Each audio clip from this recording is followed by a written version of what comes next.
In 1882, Congress passed the first of 3 Chinese Exclusion Acts. These laws prevented all but a few privileged classes of Chinese men from sending for their families.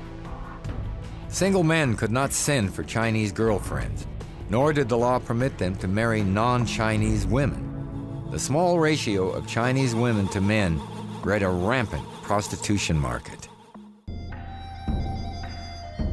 Working under the protection of the Tong gangs, madams like Ah Toy started smuggling young Chinese girls to be prostitutes in various Chinatowns on the West Coast.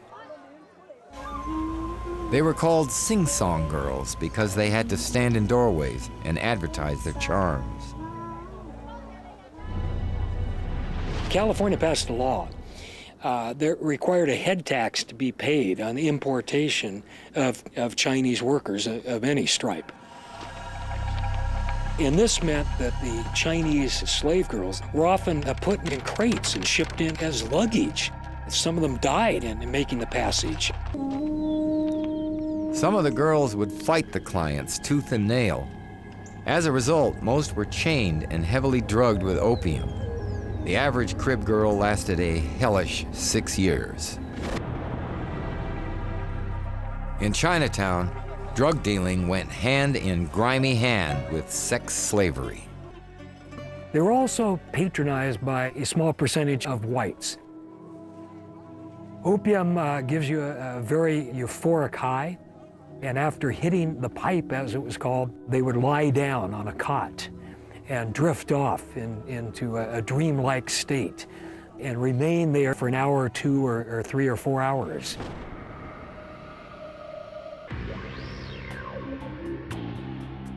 For those individuals who didn't want to risk a trip to the local opium den, there was a device that allowed you to get high at home. Opium resin was placed in a pan that rested on the top of the lamp. A small kerosene burner located beneath heated the resin. Then opium fumes could be inhaled. In 1890, the U.S. Congress imposed a tax on the smoking of opium. It was America's first law enforcement legislation on narcotics. However, its reasons seemed to be more racial than medical. They were against opium because they said the Chinese used opium to seduce white women into being sex slaves. William Randolph Hearst published stories to invoke fear of the Yellow Peril, disguised as an anti-drug campaign. Opium itself was not outlawed and remained available in any number of over-the-counter products.